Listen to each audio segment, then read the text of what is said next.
Rake works here at Collins & Co. And Collins & Co. do a lot of work in the not-for-profit sector, and Rake is the principal of that part of the business. And so through a relationship with Rake, that's how we came to put all of this together. So maybe you want to introduce more about Collins & Co. Thank you. Thanks everybody for coming. There's a couple of familiar faces here today, which is welcome back, and I'm really glad to see some new faces as well. Collins & Co. Is a normal accounting firm, but we really are passionate about the not-for-profit industry. That's why we do a lot of work in the not-for-profit industry. Put on an annual conference, we do quarterly newsletters, and I've probably got about 100 clients in the sector. So it's nice to deal with all the different aspects of the not-for-profit industry.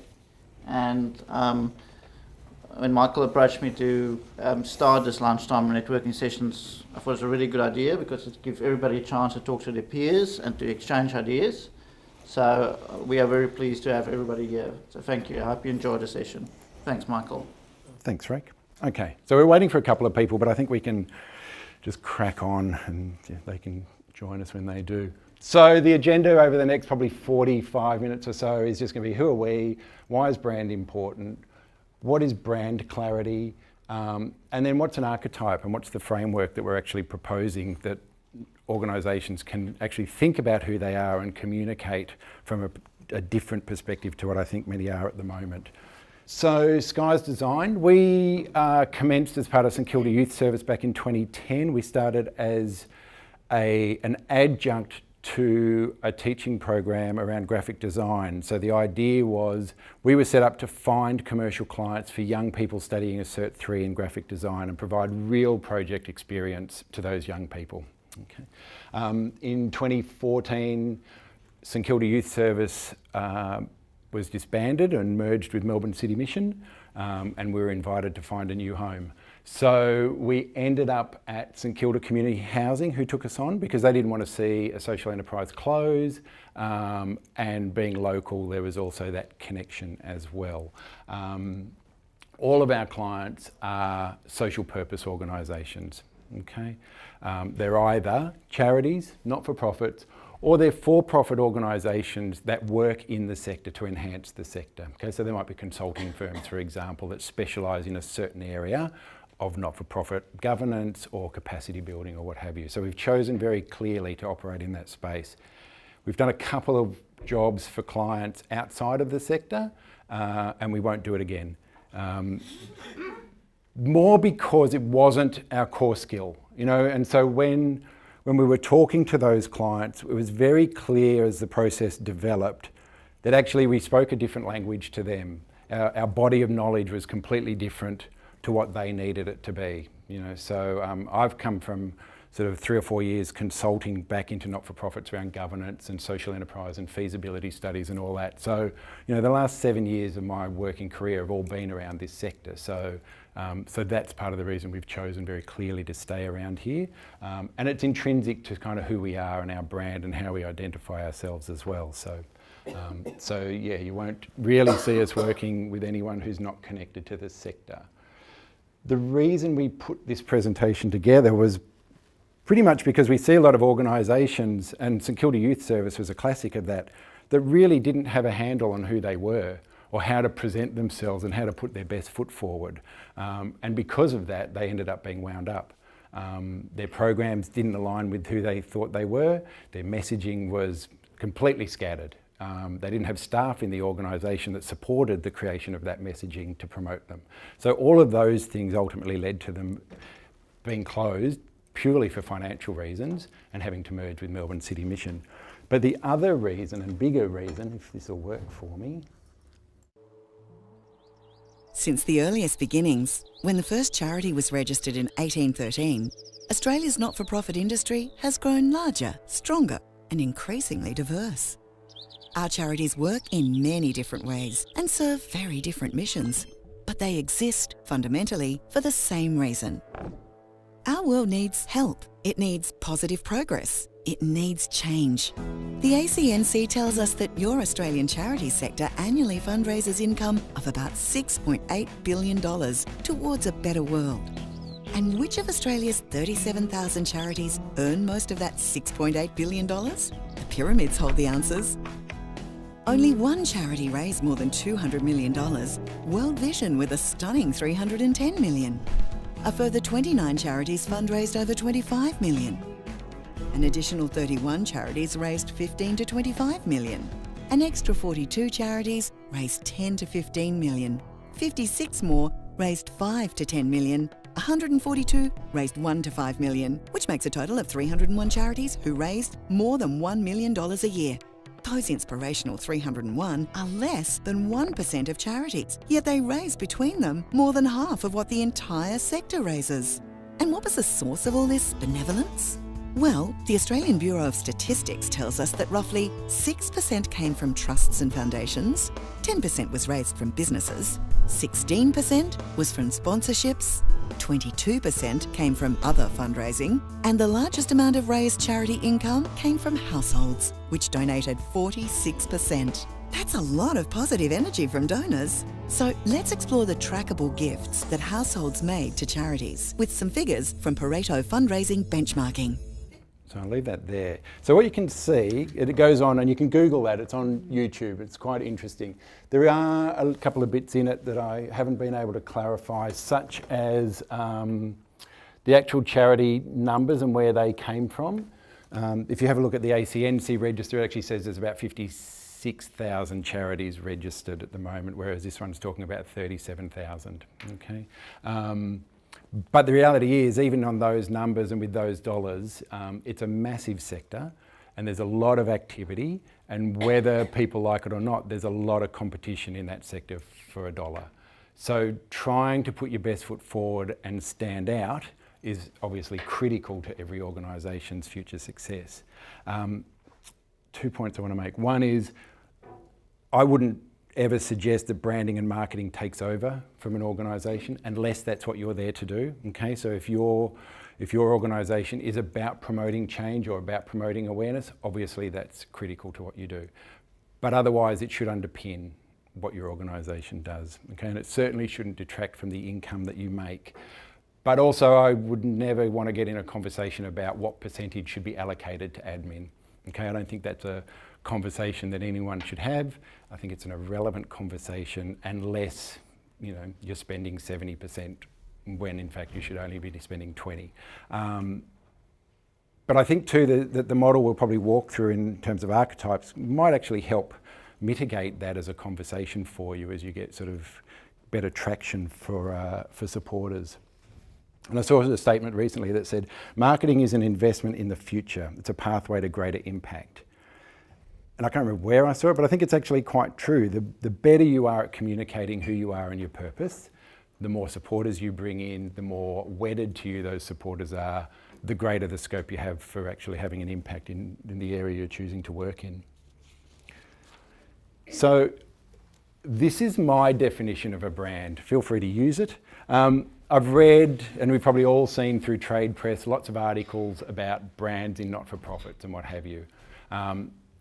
What I've noticed is a lot of them don't actually define what they mean by a brand, but they use brand as an overall sort of word for everything. And to some extent it is, but for me, this is what a brand is. It's the components of your organisation that influence how you're perceived by the world you engage with. It's everybody from the receptionist to the parent of one of your beneficiaries. So essentially, anyone who can walk out of your organisation and say something about you, they are the holders of your brand. And brand is very much about perception. Okay, so how you control that is critical to what you can do. And we'll email slides through at the end if you like, if anyone wants them. So these are the reasons I think it's important. You've got your brand identity. You've got your value proposition. So what is it that you do for the people that you do it for, or for the supporters that you want to bring in? What's your value offer to them? You've got donor personas. Who are your donors? Where do they fit in your body of donors? Are they the bottom 10% or the top 10% of givers? Is it government? Is it not? You know, that's the donor segmentation piece. The donor journey, how do they find you? Okay, how do they actually come to you? And your program design. You design programs based on who you are and how you think about who you're helping and how you can deliver the best help to those people. And And Les, I'd say from your perspective, it's the same. You just change this for clients, you know. If you're running social enterprise, it's the same conversation. Okay, you can break this down to whatever level you want to. You could take a department in a large not-for-profit like World Vision and do this for them, you know, and give them that clarity within the organisation that they're working within. So the question then becomes, where does this fit within your organisation model? So this is how I see it. The mission is the base of all organisations. It's the reason you exist. It's the thing that you're trying to bring an end to. Okay. The why is why you exist. What is the reason you turn up to do what you do? Okay, and you can do whole presentations on that. And if you've ever seen the TED Talks, there's a guy by the name of Simon Sinek who does a really good 5-minute talk on exactly this, and he wrote a book about it as well called Start With Why. And the idea behind why is that it's the reason you turn up to do what you do, the reason your organisation exists, that's the thing that you communicate.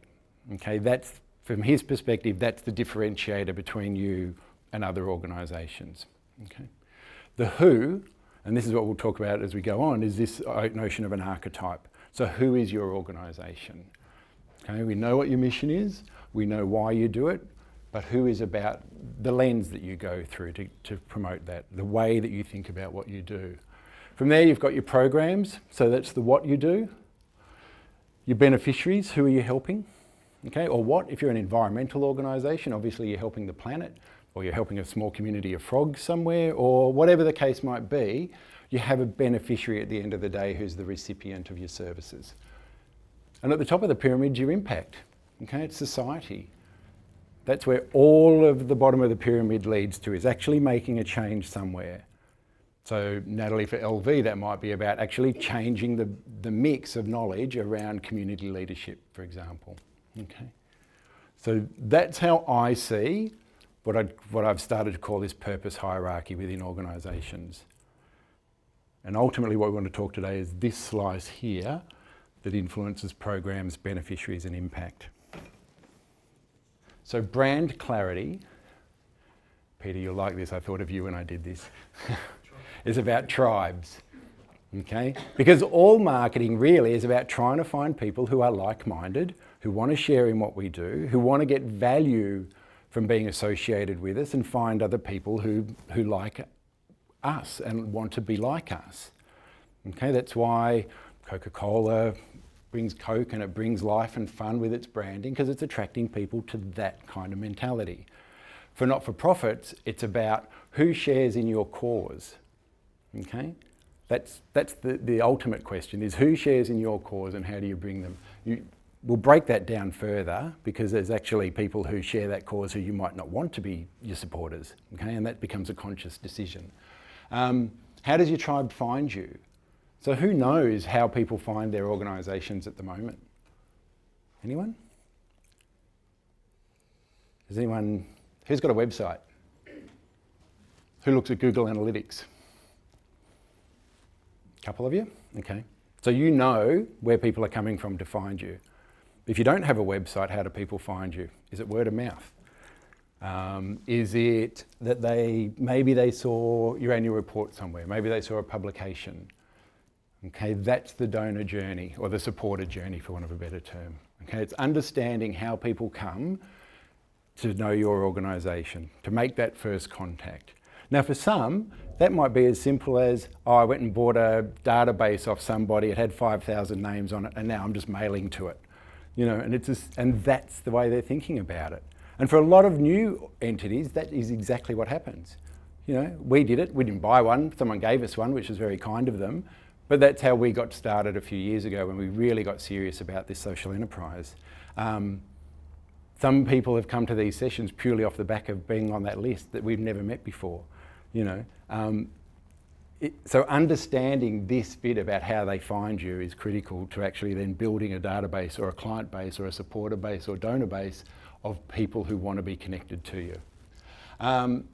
Brand clarity helps streamline your marketing and fundraising. If you know who you're talking to and what you're saying to them, you filter out everybody who's irrelevant.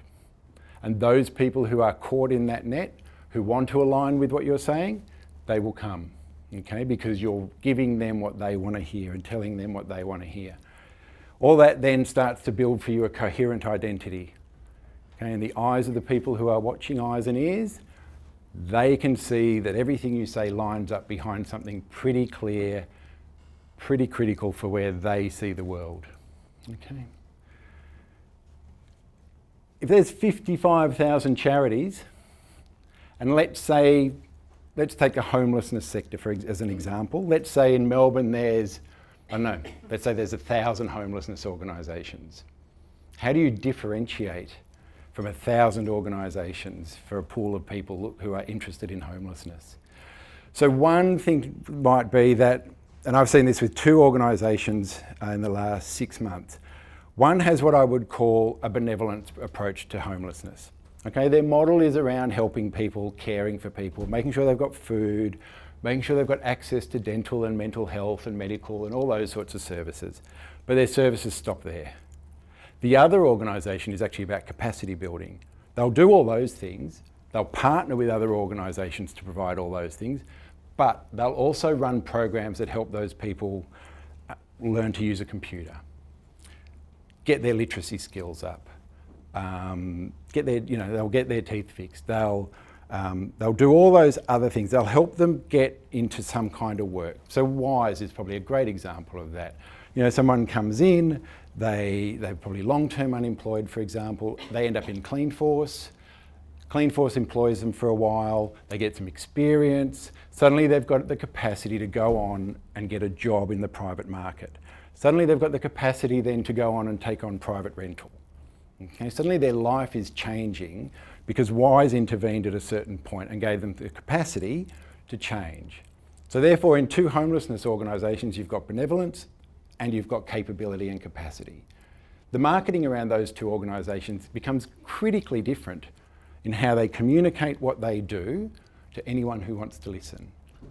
Okay? It's not just about providing services to homelessness people, it's about the underlying reason why you provide those services. So that comes back to that pyramid around the why, and the who then becomes the approach you take to making that change. Okay? But it's about helping you to stand out within a sector that is pretty crowded, and most sectors are pretty crowded. This what's in it for me, or the WIFM, if you can understand what people want from you, then it means you can start to target them at that level. Understanding what somebody's motivation is for wanting to know about what you do, and then connecting yourself to that motivation, that becomes your what's in it for me. If you can tell them what they want to hear, that becomes a critical piece in your messaging. It's not the only piece, because at the end of that piece there's also the bit about proof. Okay, so you have to be able to prove that you can do it, and you have to be able to show also that there's potential. Okay, so even though they're engaged, you get your what's in it for me, you get your what you do, you get your how you do it, and then you get this potential bit. And the potential bit is about, if I partner with you, what else can happen?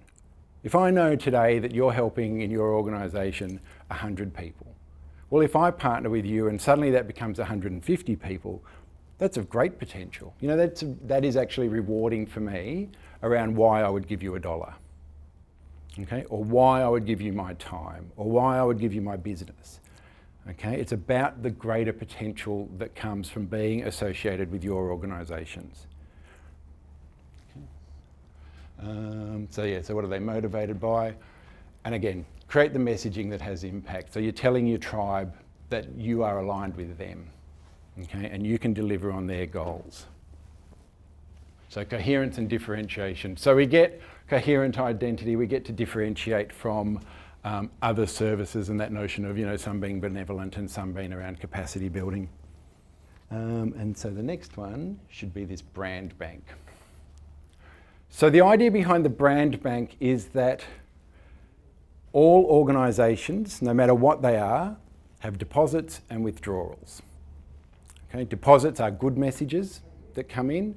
They're good acts that you do, they're deeds that you get recognised for that are positive, make a difference. They enhance the brand. Okay? They make a difference to the people who are paying attention. The things that you do, the programs that you offer, the services that you provide, what have you, they sit under here in the offer section. Okay, so essentially the way it works is you've got the brand and the offer, and then you've got your deposits and your withdrawals. So deposits, as I say, are all the positives that you do that give you an uplift in interest and awareness and a feel-good feeling. The withdrawals then are obviously the opposite. They're the things that detract from that perception. And all organisations will have deposits and withdrawals. Hopefully the withdrawals are less, but they do happen from time to time. Okay? The idea behind the brand bank, like any bank, is that your deposits are actually much higher than your withdrawals, so the impact of the withdrawals is not as great and can be better managed. Okay? And that might be as simple as a disgruntled beneficiary or consumer or client who goes out and starts slagging you off all over social media. Okay? Or it could be bigger than that. It could be something that hits the press. Okay, so you can choose how big you want this to be. I chose to look at it this way. So World Vision, Urala, White Ribbon, Shane Warne Foundation. On the surface, really good organisations, really good causes, doing the right things. World Vision invest 81% of their income to their cause. Urala supports over 30,000 Victorians. White Ribbon is about helping to keep a focus on violence against women. And Shane Warne's foundation raises money for sick and underprivileged children. You couldn't fault any of them really, could you? So, plenty of deposits, particularly for the first three.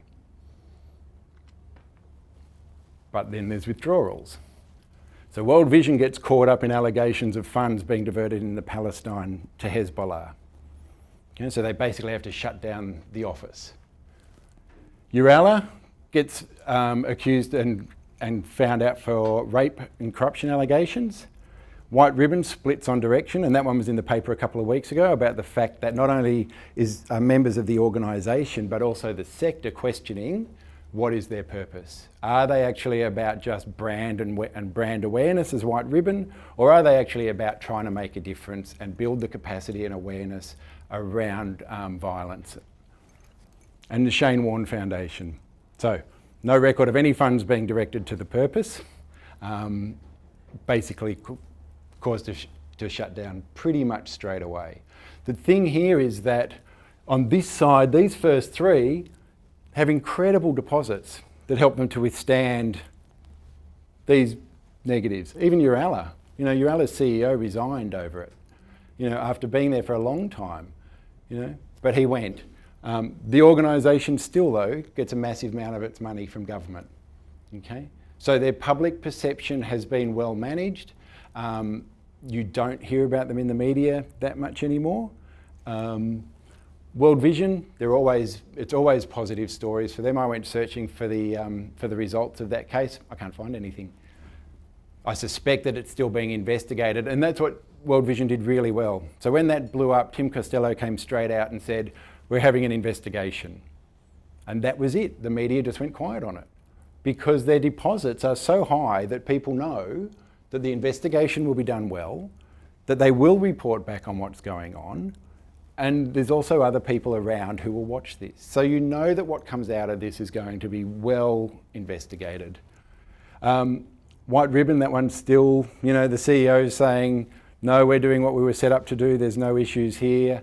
Other members of the board and the management team and the senior management team are actually still saying, no, this isn't what we were set up to do. So that one's still being played out, and obviously Shane Warne's just gone.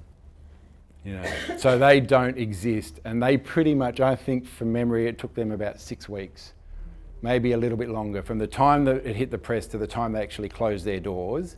If you go and look at their website's shut down, they're not doing anything. And because they had no credit, okay, they had no credit with the public. The other thing that I suspect also hit them really hard was their board. It was a high profile board that people had a lot of opinions about. So suddenly you're then also caught up in the brand of those individuals who are guiding the organisation. Okay. So the brand bank idea is deposits and withdrawals under the organisation's name.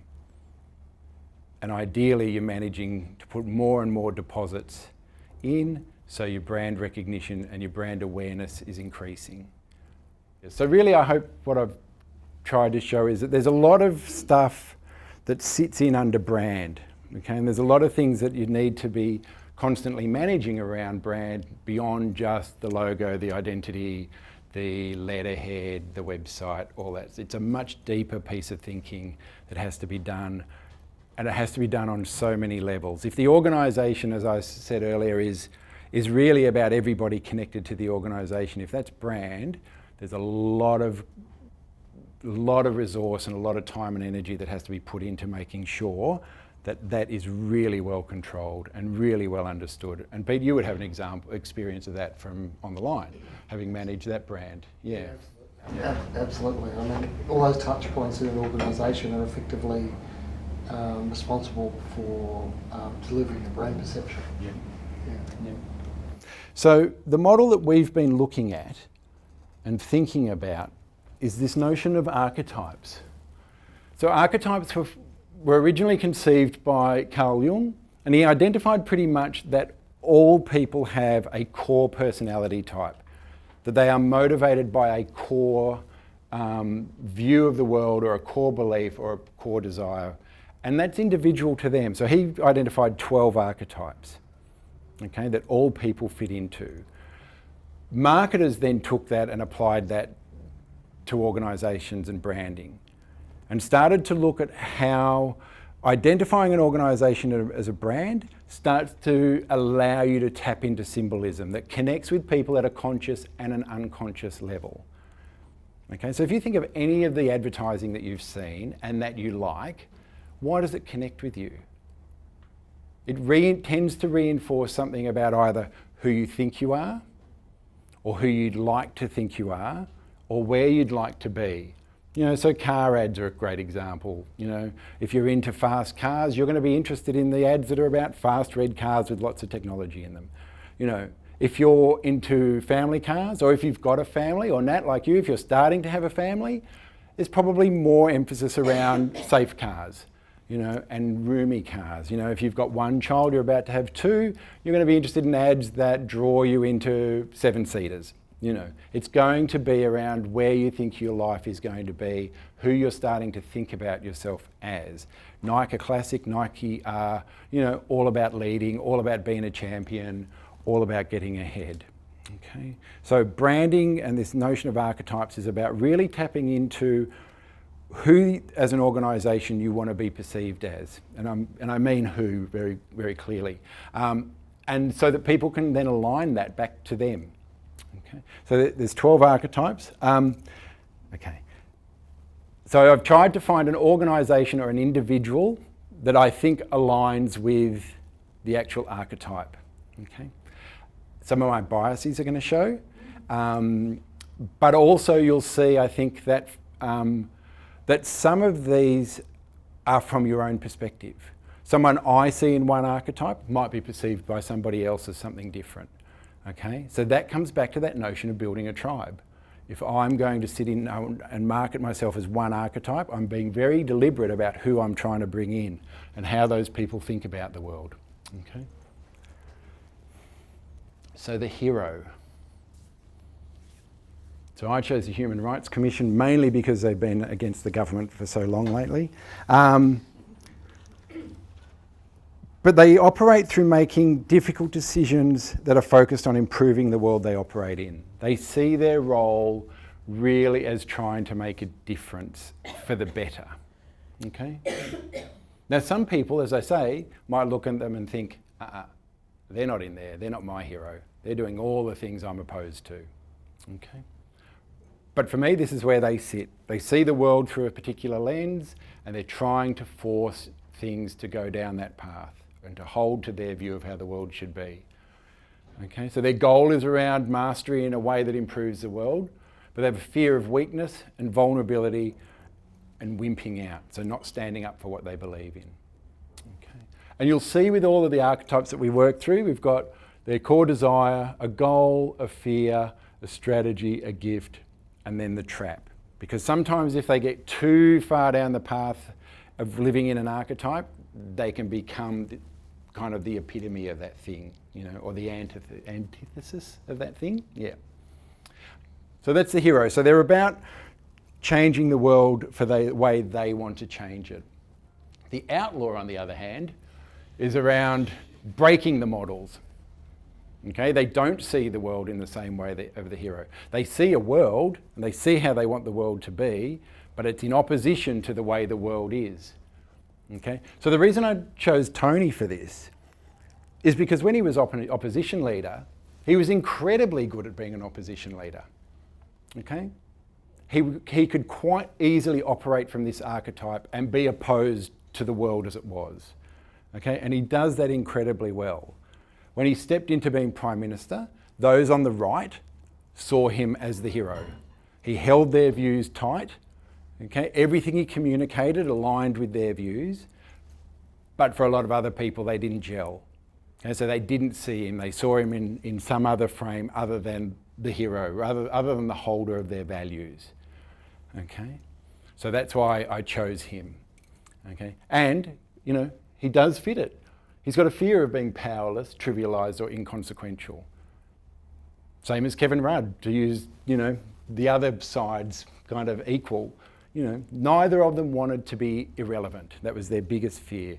And so for outlaw organisations, they are always trying to disrupt the status quo. Now that might be for a good reason, just to actually set up what they see as the right model. And maybe what will happen is some of those outlaw brands will get their way and they'll be proved right in the eyes of the majority, and suddenly they'll become a hero brand. They may well transition through that, okay? But at the moment, he's sitting in the outlaw brand. And I suspect he's probably going to sit there for a while, even within the Liberal Party, while he sits at the back and kind of throws little bombs out there for those who are trying to move on. So the innocent is about taking things back to a place of simplicity. Okay, life's easy, life's idyllic for the innocent. Everything is rosy, you know, you don't need to think about it too much, you know, just get on and, you know, we'll all be happy. Religions try and kind of operate out of this, that, you know, that they're there to, you know, they're a soothing balm, I suppose, for the troubles of the world. A lot of organisations who work with kids could probably operate out of the innocent brand, particularly for sick kids, because you are then communicating with parents around the idea that, you know, we'll give them back their innocence, we'll give them back their childhood. You know, your child who's dying from leukemia, for example, we will provide an opportunity where they can experience the innocence of childhood again. Okay, so this is where they can operate from and communicate with parents about how they can return that level of innocence to a child. Okay, so that's what the innocent is all about. In other brands in the corporate space, you probably see those organisations that are trying to simplify things as much as possible, to really, you know, the idyllic worldview or the idyllic holiday or that kind of thing where, you know, these things wash away all the troubles of the world. You know, moisturiser is a classic one for doing this kind of thing. You know, use us, the world will be a better place. You know, use us, you'll be refreshed. That's kind of the innocent brand. The everyman is exactly that. It's the brand that doesn't want to stand out. He wants to fit in, just wants to be part of the pack, doesn't want to make waves, runs the risk of becoming invisible or irrelevant. Okay. The problem for this one is it's really hard to go from not kind of being much of anything to trying to be something. It requires a really major shift in thinking for an organisation to move from this. I couldn't find an organisation that I could put into the everyman space just with the time that I had, so I went with one that I found somewhere else. But yeah, so you know, the strategy around this is ordinary solid values, common touch. They want to blend in. They see themselves as realistic, empathetic, they have a lack of pretense. Okay, but as I say, the risk is that they cease to have any real identity of their own. And you can see organisations sometimes that have done that. They've gone from being a well-known brand, after 30 years they've kind of slipped into this kind of just part of the fabric. No one really identifies them out from anything else. For some brands that's great, that's where they want to be. You know, they're happy to sit in that space, they're happy to to be connected to the masses. Okay? It's about being clear about why you're there. The Jester is all about fun. Okay? I was a bit challenged with Starlight Foundation because the next one after this one could also be the Starlight Foundation. But then I found a quote from the CEO, and he said, "The Starlight mission is to help sick kids forget their illness and rediscover the joy of childhood. We disrupt the relentless cycle of pain and trauma and offer a welcome break so that sick kids can simply be kids. We believe fun fights fear and wins every time." So if your brand is about fun, you've got to be a Jester. You're about enjoyment. It's all about the here and the now. Okay? There's no forward thinking, there's no recriminations, there's no dwelling on anything. It's about let's have fun right now. So a lot of youth charities again can do this. If their model is around actually taking kids out of whatever their space is at the moment and giving them something different that is enjoyable, this can be an archetype that they can work from.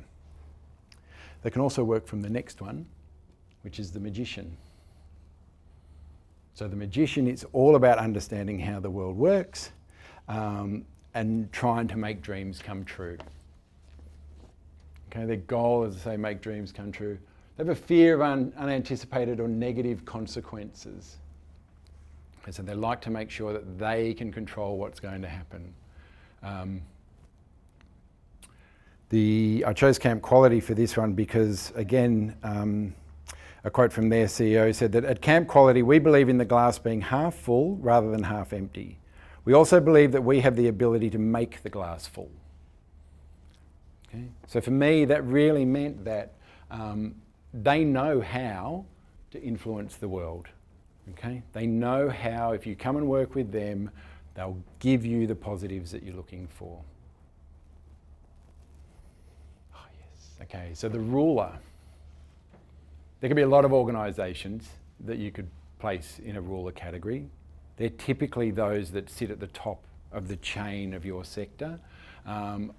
I thought the easiest ones were political parties. Essentially, they have a view of how the world should be. They want to control it. They want to lead us to that point where it's their worldview that is dominant. Okay. And again, I could have carved some of these up and put some in the hero, some in the outlaw. I could have broken them up any way I wanted them based on how I perceived them, or for the purposes of this, how I wanted you to react to them. Okay. But for me, as organisations trying to actually stake a claim in the world and how the world should be, political parties probably fit the bill perfectly. And the creator?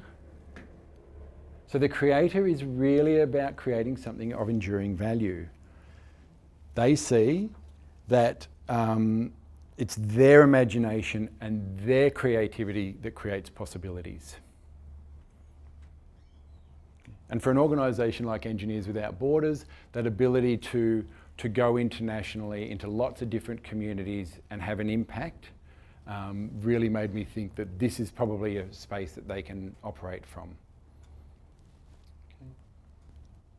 Again, with this type of organisation though, they run the risk of trying to be perfectionists, that their way is the only way. Okay. And then they stop to be creative.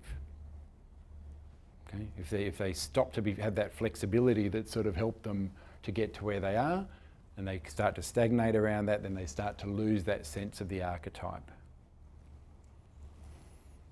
This is the one that there's always a challenge with not-for-profits as to which one they actually want to fit into. This is one of them. So the caregiver. It's about protecting people from harm. If we go back to earlier, it's about that benevolence approach. We'll look after you. We'll provide the soothing balms that you need to make your life better. Okay? They're all about making sure that they're helping people. The other one that they could also be, though, is a hero. So often you'll find not-for-profits either want to be in the hero space or operate out of this space, depending on what sort of work that it is that they're doing. But, their fears are around selfishness and ingratitude. So they as an archetype are very much about not portraying those sort of values. They're open, they're inviting, they're accepting of everybody. Okay, they don't discriminate, but they can become martyrs for their cause. Okay. This one is a hard one. How do you have a lover in the not-for-profit sector? The lover, at its core, is about attaining intimacy and experiencing sensual pleasure. But at a much deeper level, it's actually about relationships, strong relationships, relationships that actually bind people together, give people meaning in their lives. And the reason I chose Save a Dog, I don't know if anybody knows them, but they're an animal rescue. Their whole website is, one whole section of their website is designed around telling stories of people who have taken on their animals and the donor stories. And all of those stories are about the relationships that have evolved between those families and those animals. So from their perspective, from Save a Dog, I could see that they could very much work out of this lover archetype about bringing relationships to people that make a difference to their lives, as well as helping to actually save dogs along the way. Okay.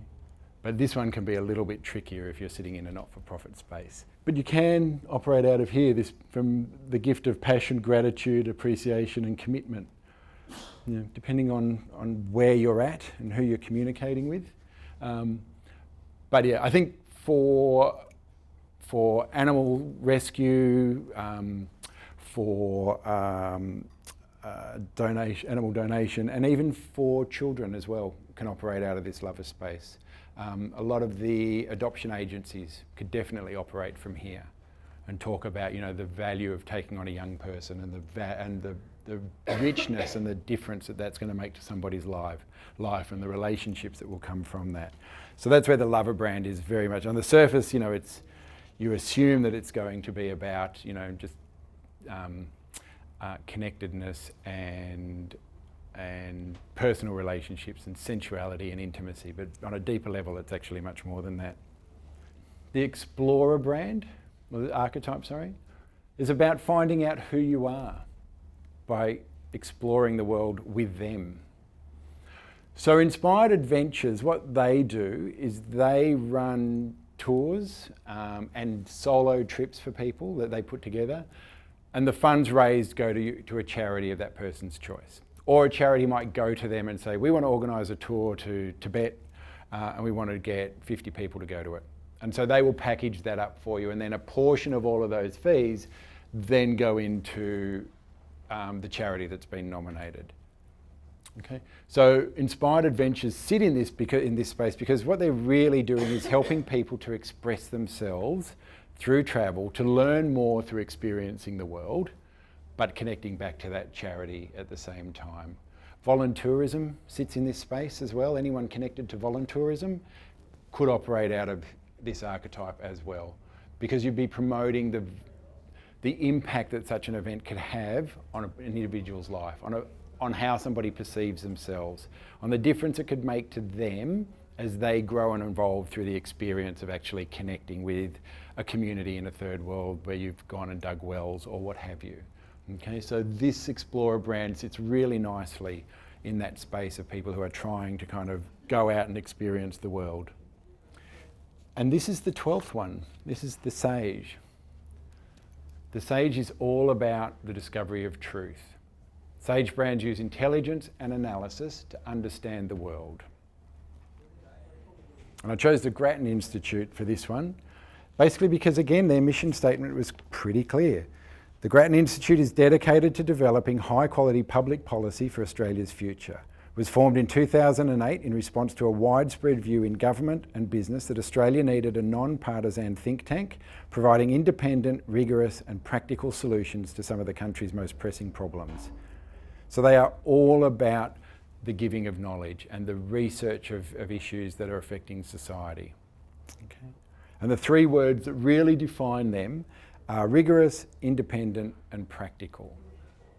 Okay. So for them as a Sage brand, going out and communicating their understanding of the world, using knowledge and information to create an understanding of how they think the world can be perceived, that's their archetype. That's where they operate from. And people who either want to work at the Grattan Institute, study through them, buy their research, they're going to be attracted to those things and that notion of being non-partisan, particularly in the think tank world where there are very few non-partisan think tanks.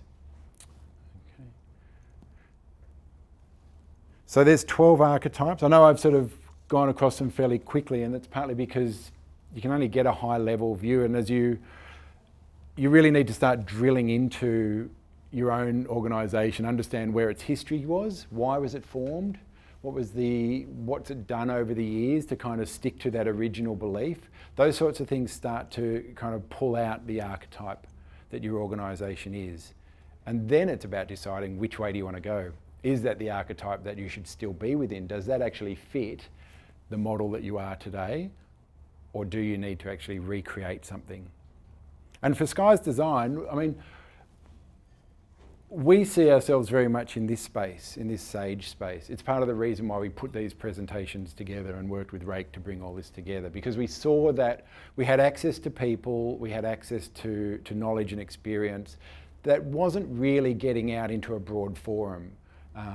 And so we thought that this would be a really good way to bring that knowledge out. Yes, there's an element in this as well of, you know, hey, here we are, so if you don't know us, we're here. But underlying that was this notion that actually there's a lot of knowledge out there that, you know, the people aren't able to bring in, or people aren't getting access to because they don't know those people are out there.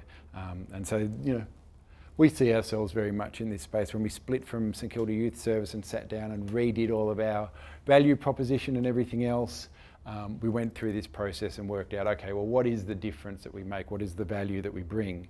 And it was that stuff. And it wasn't until I started researching this that I sort of connected us to an archetype. But the archetypes can also be divided up into 4 quadrants. So you've got those that yearn for paradise, so the innocent, the sage, and the explorer. You've got those that want to leave a mark on the world, the outlaw, the magician, and the hero. The everyman, the jester, and the lover want to connect with others. And the creator, the ruler, and the caregiver want to provide structure to the world. So if you understand at a core what your organisation wants to do, then you can quickly see that the range of archetypes that you can work from can be quite quickly defined. You know, and then you can drill into, okay, which ones are the most relevant and which one is the most relevant for us. And none of them are wrong. You know, as I say, they have positives and negatives. They are guided by the perception of the people who are looking at you. But ultimately they are intrinsic to exactly who you are and where you sit and how you want to be perceived in the world. So I redid my pyramid, because I added into the supporters your tribe. Because before we had programs in this, when we were talking about your purpose hierarchy, what we're actually looking at now is your communication hierarchy. So once you've got your mission, why you exist, who you are and what is your archetype, the next question becomes, who do you need to talk to? Who are the supporters? Who's your tribe that you need to bring in to actually help you achieve the mission that you've set yourself? And then that creates more questions. Where do they live? How do I find them? All that, what do I want from them? What do I give them? All those sorts of things. But you're still bound by the same beneficiaries that you've been set up through the mission to work with, and you still have an impact on society. Now, hopefully by doing this bit here and growing this bit here, that becomes greater. That ability to actually grow the impact that you're having in society, I think is really enhanced by being really clear about who your organisation is and who you need to talk to and where they live. So yeah, I mean that's archetypes as a high level summary of them. Any questions? Michael? I can do this. I think will the mic pick questions up, Tim? Yep, okay. I'll try to be loud. I got a sense that one could be a hybrid. Ideally not. That's part of the process of analysing it, is to really get to the crux. Because once you Once you start to cross over into another archetype, then your messaging becomes mixed around, okay, well, am I this or am I that? And we often see organisations who aren't clear about who they are, their messaging doesn't have the impact that you need it to have. So a classic example that I was reading about when I was doing some research was New Coke. Does anyone remember New Coke when it came out? Complete flop. The board came out and went, no, bad mistake, we're pulling the product. Because they'd changed all of their identity around what they were when they went with New Coke. And because the idea of New Coke was so against the public perception of who Coke were, that there was rebellion. People were actually complaining about the product. People wouldn't buy the product because they shifted their identity. They went from being effectively what is an innocent archetype. You know, that idea, it's all about fun.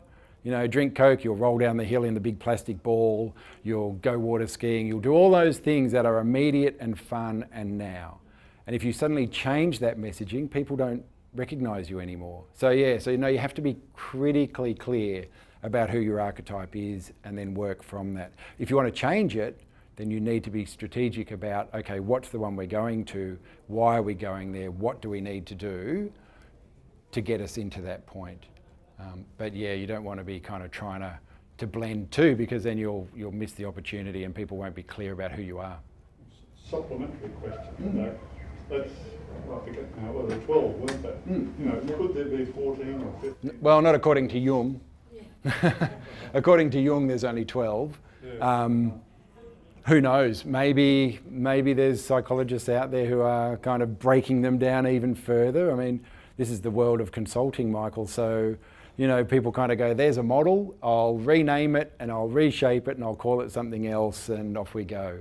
Yeah, maybe there will, maybe. But at the moment, as far as I've been able to locate, there's 12. Yeah. But presumably if you did, you'd still go through those steps of identifying what that particular archetype is. That's right. You'd still go through those steps. Yeah, that's right. Yes. Then you might come up with another name. There are other names for them, yes. Yeah, no, there's absolutely other names. But in terms of the identity, there's only the 12 archetypes. But yeah, there are other names for sure. You know, the explorer might be called the adventurer, for example. What else have we got? To give you an example, if I go back, some of them I left the other names in and some I pulled them out. I bet you I pulled them out of all of them now. Yes, sorry, yeah. No, there are definitely other names for the same archetype, yeah. But as representations of core people, core identities and personalities, there's only 12.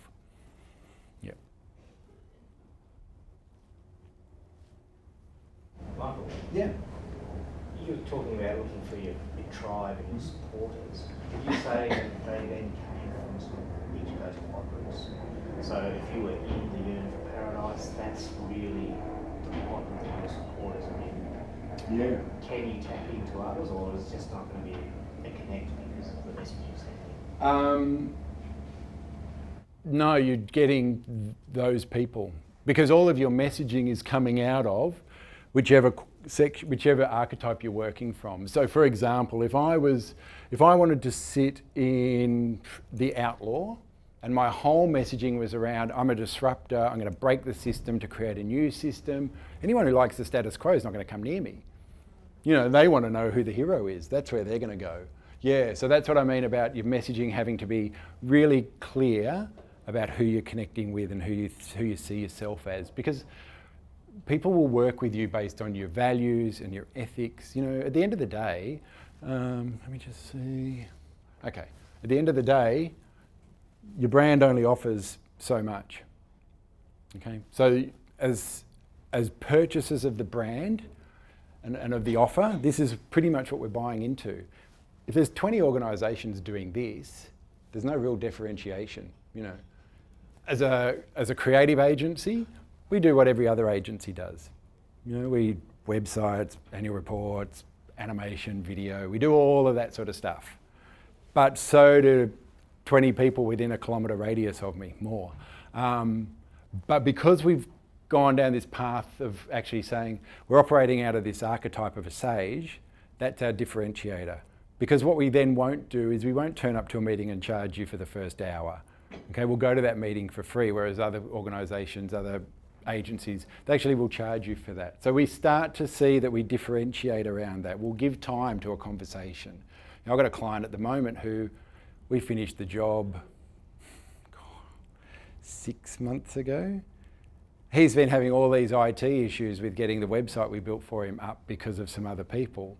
So we've basically given him about 25, 30 hours of free time, because that's where we see part of our difference is actually contributing to that. So you have to be clear about who your archetype is. What does that then mean about you? What decisions are you going to make to reinforce that that's where you operate from? That's the other piece in this, because if you're going to define yourself as something, every decision you make has to fit within that framework.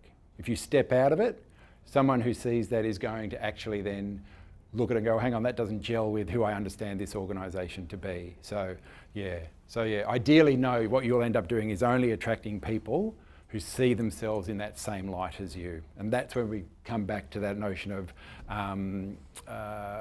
donor personas or customer personas. You're starting to identify who your target audience is, what do they look like, where do they live, how much money do they make, all those sorts of things are part of that persona. And you work out who you're communicating to them around what your messaging is and your archetype, yeah.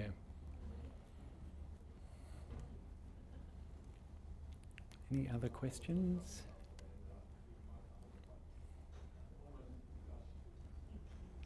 No? Any thoughts?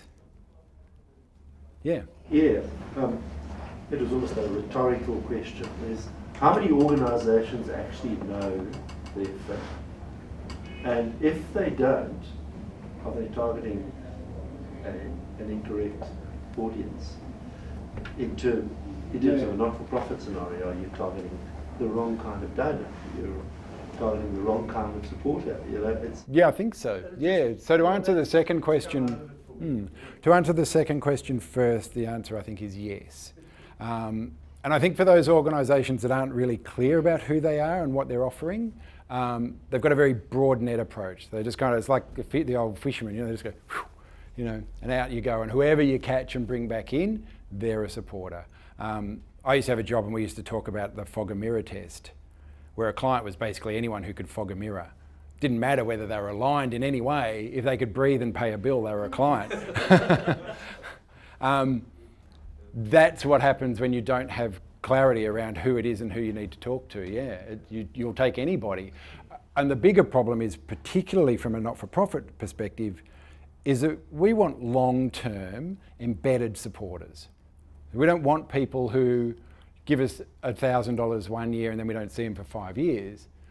We will need people who give us $1,000 one year, $1,200 the next, $1,500 the next. Their relationship with us grows year on year, and ideally either so does their dollar contribution or so does access to their networks. That's the other thing we want out of this is so if I'm targeting Les, okay, and my messaging and everything aligns with Les, ideally I want Les to go and talk to 15 other people that he knows and say, hey, I'm doing this.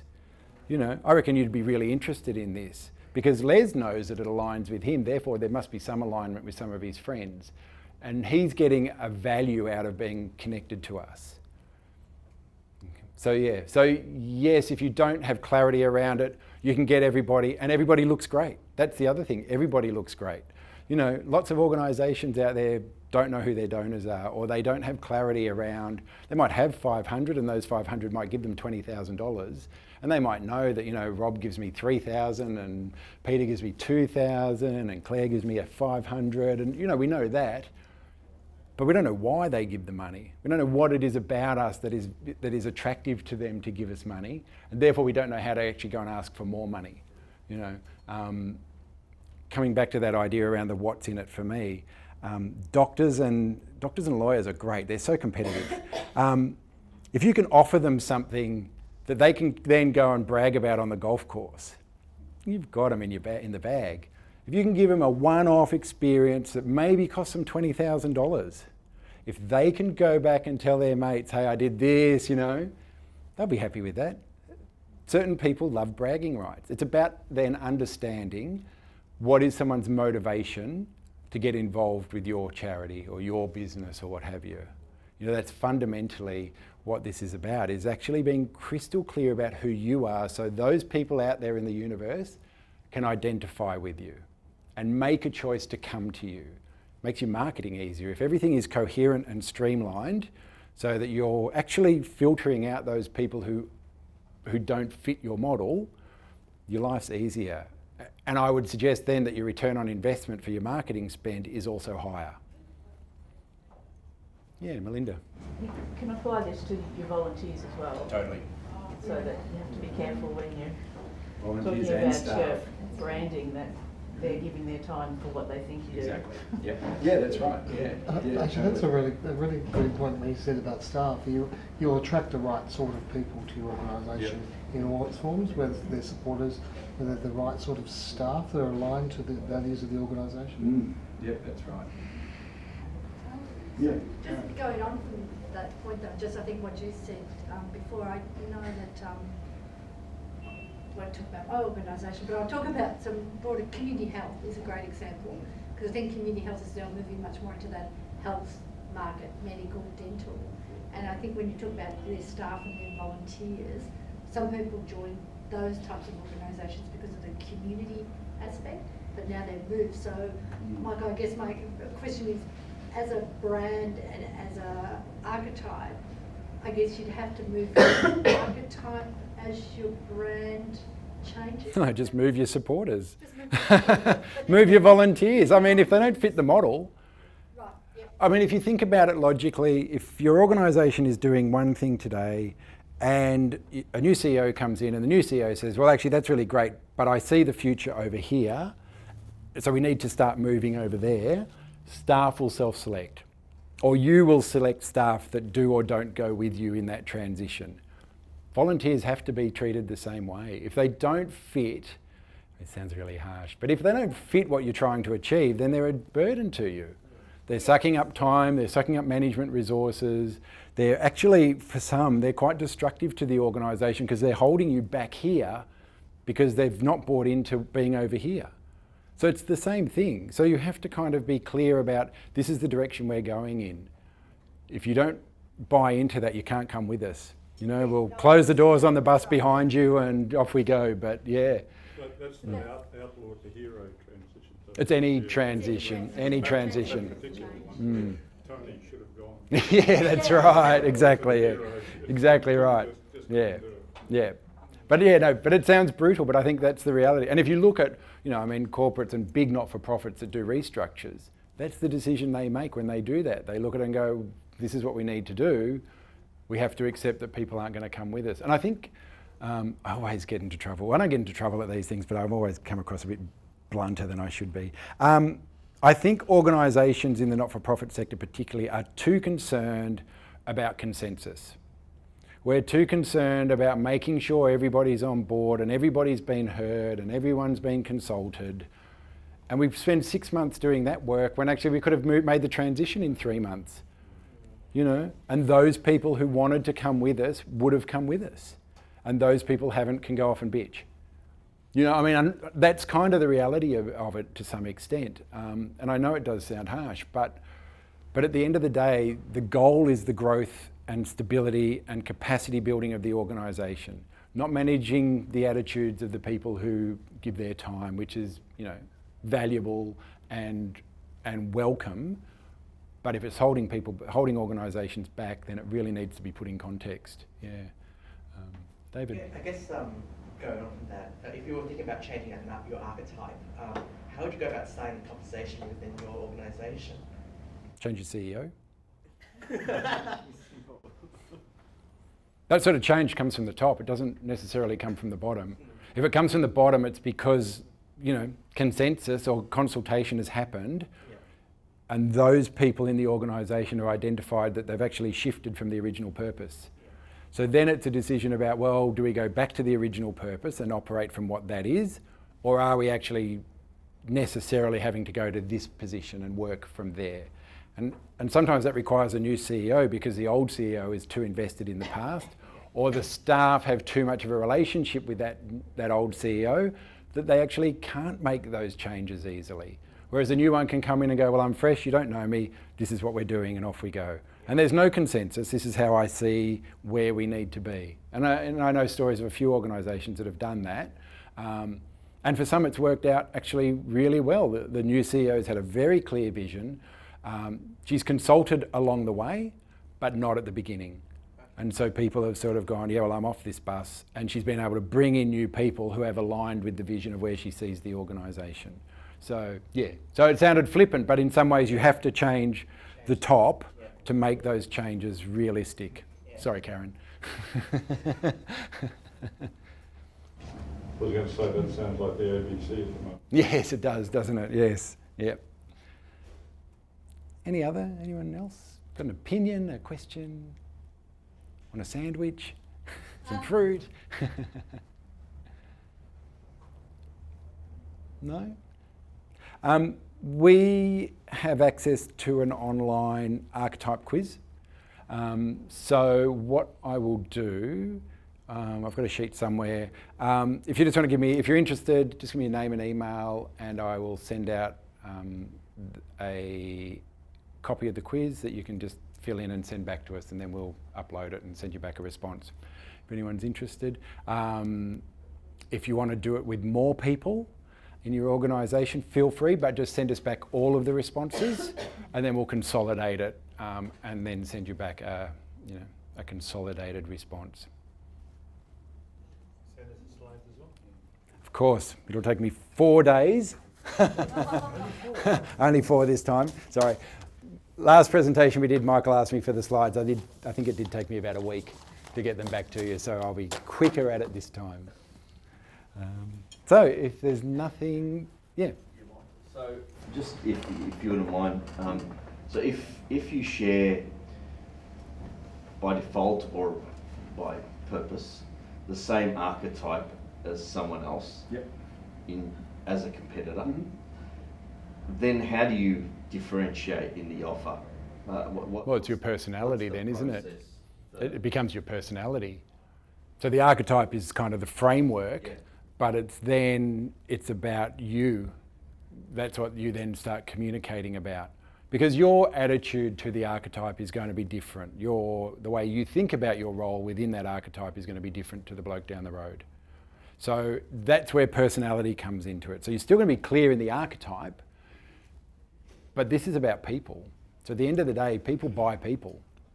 So you're communicating your personality through this as well. So for organisation, yeah, there is, yeah, and it's really, and so this is one of the other things with this is that once you know the archetype that you want to work from, anybody that does your marketing now has a point to start from. You can set, this is the way we communicate. This is the type of language that we use. This is what we will and won't say. This is the imagery that we will and won't use. You set all of that. That's your personality. As long as it fits within that archetype framework, then it's fine. It's holding to those boundaries, and that's the critical bit. Yeah. But yeah, ultimately it comes down to, who you are as a person. This really is about people and personalities at the end of the day. Do you have a view on that, Peter? Because you've done some stuff around. Yeah, but you are creating a personality. You think in many competitive industries, pick car manufacturers. They're all offering basically the same product, but their personalities around those. I'm sure everyone has a different feeling about what they think. A Holden versus Ford is, or Mazda versus Toyota. They're all offering essentially the same thing, and they could even sit in the same archetype, if you like, but there's going to be quite distinctive and discrete communication tools that make those brands remarkable and speak very clearly to the target audience. Yeah. Thanks. Okay. All right, thank you.